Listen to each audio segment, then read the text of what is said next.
Le parricide de Léhir, chapitre 10.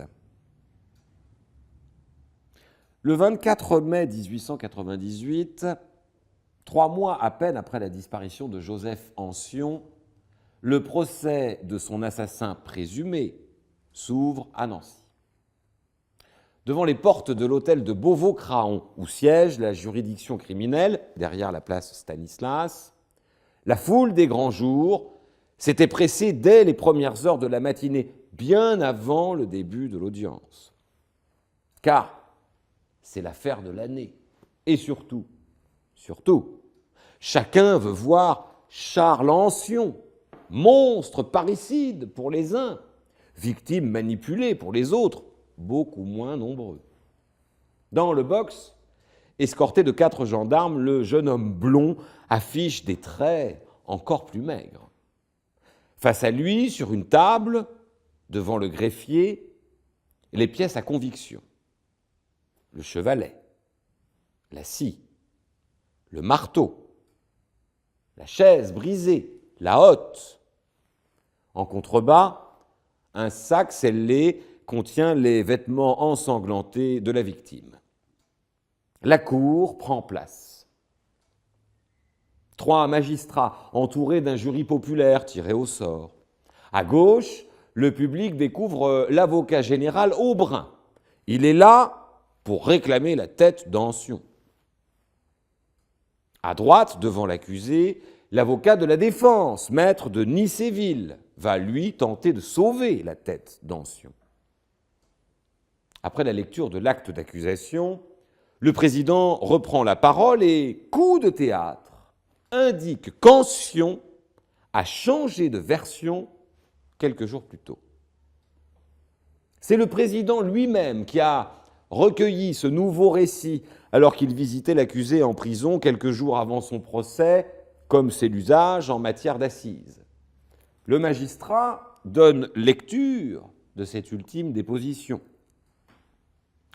Ma mère était rentrée pendant que je me disputais avec mon père. Elle me passa un tisonnier en disant « Tue-le, tue-le !» Il s'adresse à l'accusé. Puis, elle vous passa ensuite un marteau avec lequel vous avez frappé votre père, qui aurait bientôt succombé. Pendant toute la scène, votre mère vous aurait excité en criant et en insultant votre père. Ancion acquiesce. Les bancs du public, eux, feignent la surprise. Les plus fervents d'entre eux protestent. Le magistrat interroge alors l'accusé. Pourquoi avoir attendu avant de livrer cette nouvelle version ? Je l'aimais bien et je ne voulais pas la compromettre, répond en larmes l'accusé. De tout le reste, les détails, la scène de crime, Ancion répète inlassablement qu'il ne se rappelle pas, en pleurs. Des larmes pour son triste sort d'assassin, selon l'accusation impitoyable. L'avocat général, torque nadadesque en quelque sorte, veut laver le sang par le sang, la décapitation par la décapitation. C'est la mort par guillotine qu'il réclame aux jurés, priés d'écarter ces circonvolutions trop tardives pour être considérées comme sincères. La défense, elle, bondit. Maître de Nicéville dénonce une agression injuste de la part d'Ancion père, la victime. Charles s'est défendu, mais le malheur voulut que sa mère rentrât. Si elle n'était pas revenue, il ne serait pas là, certainement. L'avocat poursuit. Mais la mère alla fermer les portes.